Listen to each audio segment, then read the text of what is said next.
Muraho neza mwese inshuti z'akadasohoka za Duhugurane Ikinyarwanda. Reka twizere ko meze neza aho muri hose, haba abari i Rwanda ahangaha dutetse, abari hakurya y'inkiko z'u Rwanda ndetse n'ibwota amasimbi. Tubahaye ikaze rero kuri Duhugurane Ikinyarwanda, aho tujya tuganirira ibiganiro bitandukanye, tukabagezaho imigani isobanuye, insigamigani ndetse n'ishoberamahanga, aho tubigisha tukanahugurana imvugo iboneye umuntu yakoresha aganira cyangwa se yandika bya gihanga. Uyu munsi rero nk'ubisanzwe nabateguriye imigani 10 myiza umuntu yakoresha aganira, ku buryo turi buze kumenya aho umuntu yakoresha umugani uyu n'uyu ndetse n'igihe yawukoresha. Tubahaye ikaze rero, ni mu ntege yombi, nanjye ndahari wese. Umugani wa mbere uragira uti: amaso ya babiri areba ukubiri. Ngo amaso ya babiri areba ukubiri. Uko turemwe twese hano munsi y'ijuru, Imana ntiyabaje imitima yacu ngo iyiringanize, ahubwo buri muntu agira imitekerereze ye runaka, ariko ubundi uko umuntu abona ikintu siko na mugenzi we akibona. Iyi ngiyi rwose, iki ngiki ni cyo gisobanuro cyiza cy'uyu mugani ugira uti: amaso ya babiri areba ukubiri. Uko umuntu uyu abonye ikintu iki n'iki siko undi akibona. Ndumva rwose byumvikana. Umugani wa kabiri uragira uti: amata asabwa ahaseswa. Ubundi ni umugani baciyemo nka kabiri, kuko umugani muremure ugira uti: amata asabwa ahaseswa ntasabwa ahakombwa. Ni byiza ko iyo umuntu ajya gusaba ikintu cyangwa se gushaka ubufasha runaka, yakagombye kujya kubusaba ku muntu nyawe yizeyeho ubufasha, cyangwa se yizeye ko cya kintu agiye gusaba ari buze kukibona. Yanakimusaba ugasanga nibura ntabonye igice, cyangwa se ngo akibure burundu, cyangwa se wenda ngo afate ibinyoma.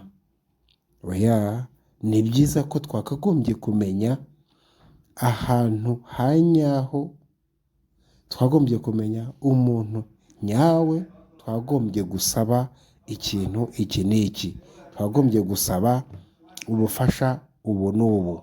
Umugani wa gatatu uragira uti: amata azakenya umugabo ayabonera ku nama. Ngo amata azakenya umugabo ayabonera ku nama. Ku nama ni ijambo benshi bashobora kuba bitiranya. Ubundi kera ku nama, aho abantu bahuriraga bakarema inama, cyangwa se hahuririzwa ibikorwa bitandukanye byo mu mudugudu cyangwa se byo mu gace runaka, hose bahitaga ku nama. Ubwo twayifata nk'aha ngaha nibura ku isanteri abantu bajya nibura bahurira bakaganira, cyangwa se aho imanza zibera, cyangwa se aho inama zibera, ndetse n'aho ibirori runaka byo kwakira nk'umuyobozi runaka bibera. Aho ngaho niho umuntu yakwita ku nama. Ubu ngubu ni isanteri cyangwa se ahantu nibura, ahantu mbonera abantu bahurira bakaganira, cyangwa se bakaba bagira ibiganiro bitandukanye. Rero ngo amata azakenya umugabo ayabonera ku nama. Aha ngaha ibyago ibyo ari byo byose iyo bije, umuntu atangira kubona ingaruka, kandi mu buryo atakwigobotora, bitewe n'uko iyo ikintu cyaje kigushaka ukibona kare. hari uburyo ikintu kikuzira waba ukikururiye cyangwa se kivuye ahandi, kukigobotora bikagora cyangwa se guhita ukiyaka ugasanga ni ibintu bikomeye. Ariko ntabwo twabaho tuvuga tuti n'iyo ibyago bije wenda ngo twatega akaboko nk'uko tujya tuvuga ngo nyir'umuringa iyo yaje tutega akaboko, oya, ahubwo ni uguhangana n'icyorezo, ugahangana n'icyo cyago cyaba kije kigusanga. Rero ngo amata azakenya umugabo ayabonera ku nama. Iyo ikintu cyose kizaguteza ibyago ukibona kare, ukibonera ahabona, ukibonera nko kuri ya nama nyine, ukibonera ku nama. Umugani wa kane uragira uti amata iyo agiye ikuzimu rubanda bakurikizaho ibyansi. Ngo amata iyo agiye ikuzimu rubanda bakurikizaho ibyansi. Uyu mugani ushatse kuvuga iki? Ubukire cyangwa se ikintu cy'agaciro aho cyajya hariho hose, iyo umuntu afite inyota, afite intumbero yo kubugeraho cyangwa se yo kugera kuri icyo kintu cy'agaciro, aho yaba ashaka ari hose abukurikira iyo bugiye, bwaba ubwo bukire cyaba icyo kintu cy'agaciro aho kigiye icyo ari cyo cyose, aho cyerekeje ujyayo. Nicyo bishatse kuvuga rwose, ngo amata iyo agiye ikuzimu rubanda bakurikizaho ibyansi. Ikintu cy'agaciro cyangwa ubukire aho bwerekeje nawe ujyayo, kuko burya umuntu aba abushaka. Rero ikintu ushaka rwose amata aguranwa itabi, aho ariho hose urabukurikirana, haba mu nzira y'inzitane, haba mu nzira imeze ite, ugomba kurwana mpaka ubugezeho. Umugani wa gatanu uragira uti amata make atera induru amazi akayavura. Ngo amata make atera induru amazi akayavura. Burya iyo ubuze icyo umutima wawe wifuza, unyurwa n'icyo ufite, unyurwa na duke ufite. Niba ari amata wifuza menshi kandi ufite amata make, wakwemera ukaminjiramo amazi cyangwa se ukayadibuza amazi, nta kundi, ukanywa amajagano, ariko nibura ukanywa ibyo wita amata. Niba ari amata make ufite kandi wifuza menshi, nta kindi wakora, ahubwo ntiwagira umutima uhagaze, ahubwo washimishwa n'utwo duke ufite, aho kugira ngo nanone uvangemo ayo mazi menshi usange ahubwo uranywa umujagano, aho kugira ngo nibura unywe amata asukuye ameze neza. Rero hano ngo amata make atera induru amazi akayavura. Tugiye mu gisobanuro cyimbitse, nuko burya iyo umuntu abuze imbaraga asa yica umujyi rwose. Iyo ubuze icyo wifuza ushimishwa n'icyo ufite, nicyo bishatse kuvuga. Umugani wa gatandatu uragira uti amata y'umukobwa aba imbere ye. Ngo amata y'umukobwa aba imbere ye. Ubwiza, imico myiza, ikinyabupfura cy'umukobwa kiba imbere ye. Abakuru barumva neza cyane igisobanuro cy'imbere y'umukobwa. Imbere y'umukobwa ni iwabo w'abantu, imbere y'umukobwa niho haranga umukobwa mwiza kandi umukobwa witonda, ari naho bigaragaza imyitwarire ye ndetse n'imico ye. Rero mujya mwumva cyangwa mukanabona no mu bukwe runaka abageni bagira batya bakanywa amata ndetse n'umukwe akanywaho. kunywa amata kw'abageni buriya bifite igisobanuro. Amata ubundi ni ikimenyetso cy'uburumbuke, baba bifuriza umuryango kuzarumbuka, umuryango kuzagira ibiwutunga, ndetse bifuriza umuryango mushya kuzabyara bakagura umuryango. Rwose ngo amata y'umukobwa aba imbere ye. Umugani wa karindwi uragira uti amatsiko yinjiza kwa mukeba. Ngo amatsiko yinjiza kwa mukeba. Burya igihe icyo ari cyo cyose umuntu afite amatsiko y'ikintu, usanga ashobora kumukururira ibyago, cyangwa se akamukururira kugira amazi n'ibisusa. Igihe icyo ari cyo cyose umuntu afite amatsiko ntabona, ahubwo aba agengwa na ya matsiko. Amarangamutima agahuma amaso, yamuhuma amaso ugasanga hari igihe yakoze ibiryo atemeranya n'umutima we, cyangwa se n'ibyamukururira ikishi. Rero amatsiko yinjiza kwa mukeba. Bishatse kuvuga ko burya amatsiko menshi ashobora gukoresha umuntu ikintu adahwanyijeho n'umutima we ibyo utekereza. Umugani wa munani uragira uti amatwi yuje amata ntiyumva.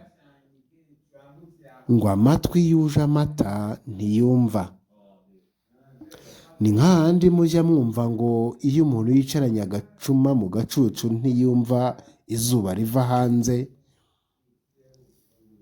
cyangwa se rwose iyo umuntu afite ikintu iki n'iki, afite ibyo arya bihagije, afite n'ibinyobwa bihagije, ntabwo yanatekereza ko abandi hari abo inzara ishaka kunangura, ahubwo we yumva ko byose ku isi bihari ari byinshi, bitewe na wa munezero we ndetse n'aka kavagari k'ibintu byose afite. Burya iyo umuntu afite agira ngo n'abandi barabifite, cyangwa se nabo barabifite cyangwa barabitunze. Oya, ni hahandi ho amatwi yuje amata atumva. Iyo umuntu afite ikintu iki n'iki rwose agenda abyumvamo, akagira ngo n'abandi barabifite kandi atari ko bimeze. Aka wa mugabo rwose ufite agacuma munsi y'igicucu agira ngo izuba ntabwo riva, kuko aba afite umuti waryo. Umugani wa 9 uragira uti amatwi y'umwami ntanena. Ngo amatwi y'umwami ntanena. Bishatse kuvuga iki? Bishatse kuvuga ko umwami cyangwa se umuyobozi runaka, cyangwa se umutwe runaka w'abantu utakagombye kunena ibitekerezo, utakagombye kunena uko umuntu ateye, utakagombye gusuzugura ibyo rubanda rumubwiye cyangwa se ibyo abayoborwa bamubwiye.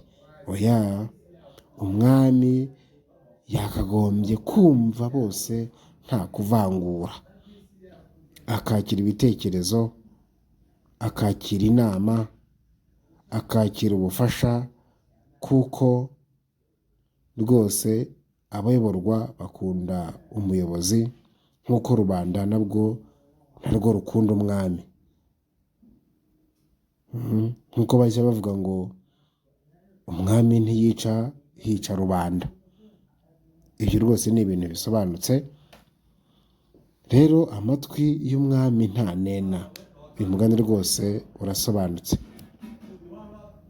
Umugani wa 10 ari wo wa nyuma uragira uti amavamuhira atwaza umusaza ingabo. Ngo amavamuhira atwaza umusaza ingabo. Burya kugira imbaraga ntaho bihwaniye n'ubusaza cyangwa se n'imyaka. Burya imbaraga, umuhate, ibakwe, ubushake, ibyo byose biterwa no gushaka ikintu ushaka kugeraho. Iyo ufite intumbero wishakamo imbaraga zo kugira ngo zigusunike uzayigereho neza nta nkomyi. Rero waba uri umusaza, waba uri umwana, iyo ufite intumbero nta cyakubuza uhita ugira imbaraga zigusunikira kuri ya ntego ufite. Niyo mpamvu bavuga ngo amavamuhira atwaza umusaza ingabo. Icyo umutima ushaka, icyo umuntu agambiriye kugeraho, intego, intumbero ituma umuntu abona imbaraga zo gukora iki n'iki. Nicyo gisobanuro rwose cy'uyu mugani, ku buryo umuntu yawukoresha mu gihe afite ikintu ashaka kugeraho, hagira abamuca intege, iki gihe wamubwira ko burya amavamuhira atwaza umusaza ingabo. Ahangaha rero niho dusoreje ikiganiro cyacu cy'uyu munsi, ikiganiro cyibanze ku migani 10 migufi y'imigenurano isobanuye, kandi mbashishikariza kuzajya munyandikira mu bitekerezo igihe umugani mutawumvise neza, kugira ngo tuwugarukeho, nibura tuwusobanure tuyivuye imuzi, maze musobanukirwe neza aho umuntu yakoresha umugani uyu n'uyu ndetse n'igihe yawukoresha. Ibi ngibi nibyo tuba twifuza, ko umuntu yagombye kuganira neza bya gihanga, akanandika ndetse yifashe iyi migani ku buryo inyandiko ye iba inoze, iba ari inyandiko koko umuntu yatazira inyandiko y'umuntu uzi kuganira, uzi kwandika. Ngaho rero nimwishyuke, kandi turabashimira uburyo ki mudahwema kudutera iteka mudukurikira. Turabyishimira, kandi n'abandi batarabikora bazajya badukurikira maze bakareba ibyiza tubafitiye. Ngaho muze kurara haryana, ahataryana harara umwanzi. Mwari kumwe na Alexandre Ntakirutimana.